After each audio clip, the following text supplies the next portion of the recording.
Hello नमस्ते, स्वागत है आप सभी साथियों का एनएस शिक्षा परिवार में। कैसे हो साथियों? उम्मीद करता हूँ बहुत ही शानदार होंगे। साथ ही एसएससी जीडी का एक शानदार प्रैक्टिस सेट है। पहला क्वेश्चन आपके स्क्रीन पे है, बताएंगे क्या होगा इसका आंसर। अगर आप हमारे चैनल पर नए हैं तो चैनल को सब्सक्राइब करके वीडियो लाइक शेयर जरूर करें। पहला क्वेश्चन है साथी, वरदान। वरदान शब्द का विलोम क्या होगा आपको बताना है। दे होगा, वर होगा, अभिशाप होगा, अनुदान होगा। बताएंगे। वरदान, वरदान का क्या हो जाएगा? वरदान का इसका राइट आंसर हो जाएगा ऑप्शन सी, अभिशाप। वरदान का विलोम क्या हो जाएगा? अभिशाप। अभिशाप का अर्थ होता है साथी क्या? साप या बद्दुआ कह सकते हैं। साप या बद्दुआ भी कह सकते हैं। और जो वरदान का क्या है, बिल्कुल विपरीत है। विलोमार्थी का, विलोम का मतलब होता है विपरीत अर्थ, तो विपरीत अर्थ का आपको बताना था। अगला क्वेश्चन बताएंगे, क्वेश्चन नंबर 2 आपकी स्क्रीन पे है। क्या होगा इसका राइट आंसर? क्वेश्चन नंबर 2 है साथी, दिए गए वाक्यांश के अशुद्ध भाग का आपको चयन करना है। सभी विद्यार्थियों अपनी अपनी पढ़ने की किताबें निकालें। सभी विद्यार्थियों अपनी पढ़ने की किताबें निकालें। इसमें किस भाग में त्रुटि है आपको बताना है, किस भाग में त्रुटि है। निकाले भाग में है, अपनी अपनी है, पढ़ने की किताबें, सभी विद्यार्थियों। बताना साथी किस भाग में त्रुटि है। तो यहाँ पे आप देखेंगे ऑप्शन डी इसका राइट आंसर हो जाएगा, ऑप्शन डी। साथी यहाँ पे आप देखेंगे, विद्यार्थियों, सभी विद्यार्थियों अपनी, सभी विद्यार्थी यहाँ पे होना चाहिए था, न कि विद्यार्थी। विद्यार्थियों क्या होना चाहिए था? सभी विद्यार्थी अपनी अपनी पढ़ने की किताबें निकालें। तो यह क्या होता है? सही हो जाता। ठीक है। यहाँ पे प्रथमा विभक्ति का प्रयोग होना चाहिए था। ये कौन सी विभक्ति है? प्रथमा विभक्ति है। यहाँ पे प्रथमा विभक्ति का प्रयोग होना चाहिए था, लेकिन यहाँ पे विद्यार्थियों हो गया, यही यहाँ पे गलत है। अगला क्वेश्चन बताएंगे, क्वेश्चन नंबर 3 है आपके स्क्रीन पे। क्या होगा क्वेश्चन नंबर 3 का राइट आंसर? निम्नलिखित वाक्यांश को ध्यानपूर्वक पढ़ें और बताएं कि कृष प्रस्तुत विकल्प में से कौन सा विकल्प रेखांकित शब्द का विलोम है। रेखांकित शब्द का विलोम बताना है कौन सा है। निंदा, निंदा का साथी आपको विलोम बताना है, क्या होगा? दुख होगा, कृतघ्न होगा, स्तुति होगा, अस्तुति होगा। या तो ये वर्तनी की दृष्टि से गलत है।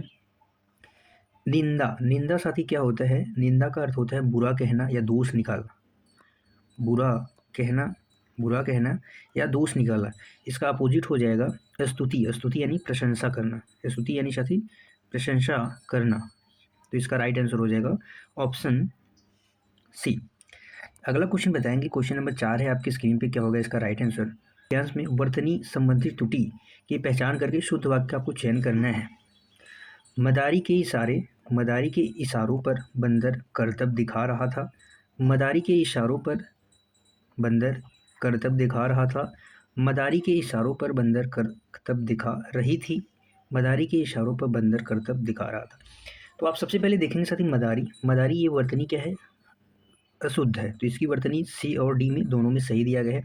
अगर इशारों की बात करें तो इशारों में छोटी ई का इस्तेमाल होगा, तो इशारों के क्या हो जाएगा? Option D. आप देखेंगे मदारी भी यहाँ पे सही है, इशारों भी सही है, और दिखा रही थी नहीं होगा, यहाँ पे दिखा रहा था। तो मदारी के इशारों पे ऑप्शन डी क्या हो जाएगा? करेक्ट हो जाएगा, ऑप्शन डी। अगला क्वेश्चन बताएंगे, क्वेश्चन नंबर 5 है आपके स्क्रीन पे। क्या होगा इसका राइट आंसर? निम्नलिखित में से किस पदार्थ का नाम स्त्रीलिंग में होता है? चांदी, कांसा, पीतल, सोना। चांदी, कांसा, पीतल, सोना। इसका राइट आंसर हो जाएगा ऑप्शन ए, चांदी। चांदी साथी क्या है? यहाँ पे स्त्रीलिंग है, बाकी ये सारे क्या हैं? मादा है, आप पुल्लिंग कह सकते हैं। और चांदी क्या हो जाएगा? स्त्रीलिंग हो जाएगा। चांदी क्या हो जाएगा? स्त्रीलिंग हो जाएगा। ये नर है, ये नर हो जाएगा। ये क्या हो जाएगा? मादा। इसका राइट आंसर हो जाएगा ऑप्शन ए। अगला क्वेश्चन बताएंगे, क्वेश्चन नंबर 6 है आपके स्क्रीन पे। क्या होगा इसका राइट आंसर? क्वेश्चन नंबर 6 है साथी, जो किए जाने योग्य हो, जो किए जाने योग्य हो, उपरोक्त वाक्य के लिए एक शब्द क्या होगा? उपरोक्त वाक्य के लिए साथी एक शब्द क्या होगा आपको बताना है। कर्षित होगा, करड़ी होगा, अनुकरड़ी होगा, कर्षड़ी होगा। जो किए जाने योग्य हो उसको क्या कहते हैं? करड़ी। उसको क्या कहते हैं? करड़ी कहते हैं, या जो किए जाने योग्य है। जो अनुकरण करने योग्य हो उसे अनुकरणी कहते हैं, उसे क्या कहते हैं? अनुकरणी। इसका राइट आंसर हो जाएगा ऑप्शन बी। अगला क्वेश्चन है क्वेश्चन नंबर 7 आपके स्क्रीन पे। बताएंगे साथी क्या होगा इसका राइट आंसर? रिक्त स्थान की पूर्ति सार्थक शब्द के साथ करना है। जीवन में हमेशा डैश लगा ही रहता है। क्या लगा रहता है हमेशा? मेला लगा रहता है जीवन में हमेशा। राग विराग, उबड़ खाबड़, अनाप शनाप। तो जीवन में हमेशा राग विराग का मतलब होता है साथी सुख और दुख। सुख सुख और दुख। तो जीवन में हमेशा सुख और दुख लगा ही रहता है। इसका राइट आंसर हो जाएगा ऑप्शन बी। न उबड़ खाबड़, न अनाप शनाप, बात थोड़ी ना अनाप शनाप बोल रहे, न मेला। इसका राइट आंसर हो जाएगा ऑप्शन बी। अगला क्वेश्चन बताएंगे। क्वेश्चन नंबर 8 है आपके स्क्रीन पे। क्या होगा इसका राइट आंसर? क्वेश्चन नंबर 8 है साथी, दिए गए वाक्यांश दिए गए रेखांकित शब्द में आपको बताना है।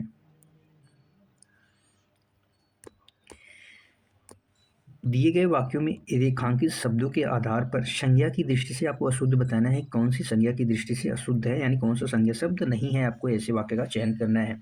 अहंकार आपको देखना है, भोली, शाबाशी और विनम्रता। आपको बताना है इसमें से कौन सा संज्ञा शब्द नहीं है वाक्य के माध्यम से, यही बताने की कोशिश की। तो अहंकार की बात करें, शाबाशी की बात करें, विनम्रता, ये सब साथी क्या है? ये सारे संज्ञा शब्द हैं। लेकिन जो भोली है ये क्या है? विशेषण हो जाएगा। भोला, भोला आदमी होता है। भोला क्या होता है? आदमी होता है, जो कि गुणवाचक विशेषण है। कैसा है? भोली गुणवाचक विशेषण है। भोला का स्त्रीलिंग है, जो क्या है साथी? गुण। गुण बता रहा है किसी मनुष्य का। श्याम, समा तो बहुत ही भोली है। ये समा का गुण है, वो भोली है। तो ये क्या हो जाएगा? विशेषण हो जाएगा, न कि संज्ञा हो जाएगा। अगला क्वेश्चन, क्वेश्चन नंबर 9 है आपके स्क्रीन पे। बताएंगे क्या होगा इसका राइट आंसर। क्वेश्चन नंबर 9 है साथी आपके स्क्रीन पे। निम्नलिखित वाक्य को ध्यानपूर्वक पढ़े और रेखांकित शब्द का पर्यायवाची का अर्थ आपको बताना है। क्या होगा? बेखबर, बेखबर का आपको बताना है पर्यायवाची क्या होगा। बेखबर का पर्यायवाची क्या होगा? लुप्त होगा, बेनजीर होगा, गाफिल होगा, अजानकार होगा। क्या होगा? अजानकार। जो जानकार नहीं है वो क्या होता है? अजानकार। लेकिन यहाँ पे बेखबर से कोई इसका मतलब नहीं। बेखबर का अर्थ होता है साथी जो जिसका ध्यान, जो सतर्क न हो, ऐसा आप कह सकते हैं। जिसका ध्यान न हो, जो सतर्क न हो। तो इसका राइट आंसर हो जाएगा ऑप्शन सी, गाफिल। गाफिल क्या होता है? बेखबर। बेखबर का पर्यायवाची है, पर्यायवाची है। लुप्त भी नहीं है, बेनजीर भी नहीं है। तो गाफिल क्या हो जाएगा? इसका पर्यायवाची शब्द हो जाएगा। अगला क्वेश्चन बताएंगे। क्वेश्चन नंबर 10 है आपके स्क्रीन पे। क्या होगा इसका राइट आंसर? क्वेश्चन नंबर 10 है आपकी स्क्रीन पे। वर्तनी की दृष्टि से दिए गए वाक्य में त्रुटि वाले अंश को पहचानना है। लोकतांत्रिक व्यवस्था में सरकार विधायिका के प्रति उत्तरदायी होती है। तो आपको किस भाग में त्रुटि बतानी है? सरकार विधायिका लोकतांत्रिक व्यवस्था के प्रति उत्तरदायी होती है। इसके प्रति होती है। इसका राइट आंसर हो जाएगा ऑप्शन सी। यहाँ पे आप देखेंगे साथी, उत्तरदायी। उत्तरदायी की वर्तनी वैसे शुद्ध है, लेकिन उत्तरदायी की वर्तनी कुछ इस प्रकार से जो पूर्ण सत्य मानी जाती है। क्या होती है? पूर्ण रूप से शुद्ध होती है। इस हिसाब से इसकी वर्तनी जो है, ऑप्शन सी इसका करेक्ट आंसर हो जाएगा। बाकी सारे शब्द हमें सही लग रहे हैं, तो इसका राइट आंसर होगा क्या? ऑप्शन सी।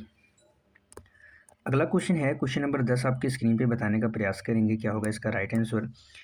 भेड़ चाल चलना मुहावरे का सही अर्थ क्या होगा? भेड़ पालना, भेड़ के साथ चलना, बिना विचार के अनुगामी होना, भेड़ चराना। क्या होगा इसका राइट आंसर? क्वेश्चन नंबर 11 का। भेड़ चाल चलना का अर्थ होता है साथी, भेड़ चाल चलना का अर्थ होता है कि बिना सोच विचार के किसी एक ही चाल में चलना। तो इसका राइट आंसर हो जाएगा ऑप्शन सी, बिना विचार के अनुगामी होना। बिना विचार के क्या होना? अनुगामी होना, यानी बिना सोच विचार के किसी का अनुसरण कर लेते हैं, वही होता है भेड़ चाल चलना। अगला क्वेश्चन, क्वेश्चन नंबर 12 है आपके स्क्रीन पे। बताएंगे क्या होगा इसका राइट आंसर। निम्नलिखित वाक्यांश के लिए एक सार्थक शब्द चुनिए। साथ साथ पढ़ाई किए हुए, साथ साथ पढ़ाई किए हुए को सहभागी कहते हैं, सहकर्मी, सहपाठी, सहयात्री। जो साथ में यात्रा करता है उसको सहयात्री कहते हैं। जो साथ पढ़ाई करते हैं उसे सहपाठी कहते हैं। इसका राइट आंसर हो जाएगा ऑप्शन सी। जो साथ काम करता है उसे सहकर्मी कहते हैं। जो साथ काम में भाग ले उसे सहभागी कहते हैं। ठीक है साथी, जो भाग लेने वाला है साथ में उसको सहभागी कहते हैं। अगला क्वेश्चन बताएंगे। क्वेश्चन नंबर 13 है आपके स्क्रीन पे। क्या होगा इसका राइट आंसर? इंद्रियों को वश में रखने वाला वाक्यांश के लिए एक शब्द आपको बताना है। इंद्रिया निग्रह, इंद्रियाजीत, इंद्राण, इंद्रियातीत। क्या होगा इसका राइट आंसर? तो जो इंद्रियों को वश में करे, या आपसे पूछा जाए जो इंद्रियों को जीत ले, यानी इंद्रियों को वश में करे, तो उसको क्या कहते हैं? इंद्रजीत। उसको क्या कहते हैं? इंद्रिय जीत या इंद्रजीत, दोनों भी कहते हैं। क्या कहते हैं? इंद्रजीत भी कहते हैं, जो इंद्रियों को वश में करे या जीत ले, और इंद्रिय जीत दोनों भी कहते हैं। अगला क्वेश्चन है क्वेश्चन नंबर 14, आपके स्क्रीन पे बताएंगे क्या होगा इसका राइट आंसर। तुलसीदास जी द्वारा रचित रामचरितमानस की डैश चारों दिशाओं में फैली है, क्या फैली है? रिक्त स्थान की पूर्ति तत्सम शब्द द्वारा करनी है। तो तुलसीदास द्वारा कृत जो रामचरितमानस की कीर्ति है वो चारों दिशाओं में फैली हुई है। तो कीर्ति की वर्तनी शादी तीनों गलत है। तो क्या है? कीर्ति। कीर्ति कीर्ति चारों दिशाओं में फैली है। अगला क्वेश्चन है क्वेश्चन नंबर 15, आपके स्क्रीन पे बताना है साथी क्या होगा क्वेश्चन नंबर 15 का राइट आंसर। आपको बताना है निराधार। निराधार शब्द समूह का आपको बताना है क्या होगा। निराधार को अनेक शब्दों में बताना है क्या होगा। जो दर्द से भरा हो, जिसका कोई आधार नहीं, जिसका आधार हो, जो पढ़ा लिखा न हो। जो पढ़ा लिखा न हो उसे क्या कहते हैं? उसे अनपढ़ कहते हैं। जिसका आधार हो, जिसका आधार उसे क्या कहते हैं? आधार या साधार। साधार यानी आधार। जिसका कोई आधार नहीं उसे निराधार कहते हैं। और जो दर्द से भरा उसे क्या कहते हैं? दर्दनाक। दर्द सहित, दर्दनाक या दर्द सहित। इसका राइट आंसर हो जाएगा ऑप्शन बी। अगला क्वेश्चन बताएंगे क्वेश्चन नंबर, अगला क्वेश्चन है पैसेज से। आपको पैसेज पढ़ना है। इसके बाद साथी इस पैसेज से आपके जो क्वेश्चंस बनेंगे उसको आपको जवाब देना है, ठीक है। तो सबसे पहले हम क्वेश्चन की तरफ चलते हैं, उसके बाद हम पैसेज पे आएंगे कि क्या क्वेश्चन है और पैसेज से क्या क्वेश्चन बन रहे हैं। तो पहला हमारा जो क्वेश्चन होगा वो क्या है देखेंगे साथी। गांधी जी ने दोनों को प्रत्यक्ष को अप्रत्यक्ष से, दृश्य को अदृश्य से, वाह्य को अंतर से जोड़कर किस अनुभव को पूरी समग्रता से जीने का प्रयास किया है। तो हम यही चीज़ पैसेज में हेरने का प्रयास करेंगे कि प्रत्यक्ष को अप्रत्यक्ष से, दृश्य को अदृश्य से। यहाँ पे पैसेज में हम साथ ही देखेंगे। यहाँ पे आप देखेंगे कि गांधी जी ने पहले ही लाइन में गांधी जी ने दोनों को प्रत्यक्ष से अप्रत्यक्ष, दृश्य से अदृश्य, वाह्य को वाह्य से जोड़कर भारतीय अनुभव, यहाँ पे आंसर क्या मिला हमें? भारतीय अनुभव को पूरी तरह समग्रता से जीने का प्रयास किया है। तो हमारा राइट आंसर होगा क्या? भारतीय अनुभव। अब वहाँ पे देखेंगे भारतीय अनुभव है क्या? हाँ, यहाँ पे राइट आंसर, इसका राइट आंसर क्या हो जाएगा? Option D. यहाँ पे पूछा है किस अनुभव से, तो भारतीय अनुभव से। इसका राइट आंसर ऑप्शन डी हो जाएगा। अगला क्वेश्चन देखेंगे। अगला क्वेश्चन क्या है? अगला क्वेश्चन है क्वेश्चन नंबर 17, क्या कह रहा है? समूचे भारतीय यथार्थ को एक डैश सत्य की तरह स्वीकार किया जाए। किस एक डैश सत्य की तरह स्वीकार किया जाए। तो यहाँ पे हम देखेंगे साथी किस सत्य की तरफ, समूचे की बात की गई, समूचे भारतीय को। तो हम इसको खोजने का प्रयास करेंगे। यहाँ पे आप देखेंगे समूचे भारतीय यथार्थ को एक अखंडित सत्य की बात की गई, अखंडित सत्य की तरह स्वीकार किया जाए। तो अखंडित की बात की गई है, तो यहाँ पे हम अखंडित हेरने का प्रयास करेंगे, खोजेंगे। यहाँ पे दिया गया है किस खंडित की? अखंडित। इसका राइट आंसर हो जाएगा ऑप्शन डी। समूचे भारतीय यथार्थ को एक अखंडित सत्य की तरह स्वीकार किया है। अगला क्वेश्चन क्या है? गांधी जी हमारे परोक्ष को प्रत्यक्ष और हमारे विश्वास को, गांधी जी हमारे परोक्ष को प्रत्यक्ष, हमारे विश्वास को व्यवहार में बदलना चाहते हैं, ताकि क्या कर सके? हम इतिहास में अपनी संभावनाओं को साथ जी सके, हम इतिहास में अपने अतीत की तरह जी सके, हम इतिहास में अपनी इच्छाओं के साथ जी सके, हम इतिहास में अपने गौरव और अपनी शर्त के साथ जी सके। तो इसको खोजने का प्रयास करेंगे। ताकि विश्वास और व्यवहार को बदलना चाहते हैं, विश्वास और व्यवहार को गांधी जी क्या करने हैं? बदलना चाहते हैं। तो यहाँ पे हम देखेंगे साथी, यहाँ पे आप देखेंगे प्रत्यक्ष को परोक्ष, हमारे विश्वास और व्यवहार को बदलना चाहते हैं ताकि हम इतिहास में अपने गौरव और अपनी शर्त के अनुसार जी सकें। हमारा राइट आंसर क्या होगा? कि हम इतिहास में अपने गौरव और अपनी शर्तों के साथ जी सकें। तो हमारा वही वाला क्या हो जाएगा? राइट आंसर हो जाएगा। इसका ऑप्शन हो जाएगा ऑप्शन डी। इसका राइट आंसर क्या हो जाएगा साथी? Option D. इतिहास में हम अपने गौरव और अपनी शर्तों के अनुसार जी सकें। इसका राइट आंसर ऑप्शन डी हो जाएगा। अगला क्वेश्चन है, आपको बताना है साथी प्रत्यक्ष शब्द में किस प्रकार की संधि का प्रयोग हुआ है? वृद्धि संधि, गुण, दीर्घ, यर। अगर इसका हम संधि विच्छेद करें साथी तो क्या होता है? प्रति प्लस अक्ष, प्रतिधन अक्ष होता है। और यहाँ पे ई की ध्वनि, यहाँ पे ई की ध्वनि है और अ की ध्वनि है। ई और अ की ध्वनि से क्या निर्माण होता है साथी? ये।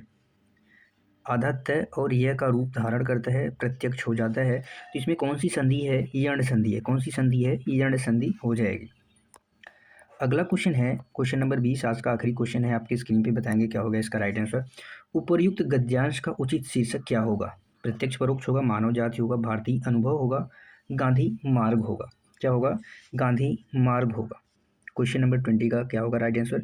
साथी जब हम पैसेज को पूरा पढ़ेंगे, जब हम साथी पैसेज को क्या कर लेंगे, पूरा पढ़ लेंगे, तो पूरा पढ़ने के बाद एक ही चीज़ हमें वहाँ पे देखने को मिलती है कि वहाँ पे गांधी जी के सबसे ज़्यादा, गांधी जी के विचार, दृष्टि और उनके द्वारा दिखाए गए मार्ग हमें देखने को मिलती है, यानी उस पर चर्चा की गई होती है, तो वो गांधी जी का मार्ग है। आप एक बार चाहें तो पैसेज का स्क्रीनशॉट भी ले सकते हैं, क्योंकि यहाँ पे इस पैसेज में, इस गद्यांश में आप ऐसा भी कह सकते हैं कि इस गद्यांश में गांधी जी के विचार के दृष्टिकोण हैं जो उनके द्वारा दिखाए गए मार्ग पे चर्चा की गई है, तो इसलिए इसका राइट आंसर हम गांधी जी का मार्ग मानेंगे, ना कि भारतीय अनुभव, ना कि मानव जाति, ना कि प्रत्यक्ष परोक्ष। ठीक है, बताएंगे साथ ही 20 में से आपका कितना स्कोर बना है। कल फिर मिलेंगे एक शानदार जानदार प्रैक्टिस सेट के साथ। तब तक के लिए बाय बाय साथी, थैंक यू सो मच। खुश रहिए, मस्त रहिए, पढ़ते रहिए। जय हिंद साथियों।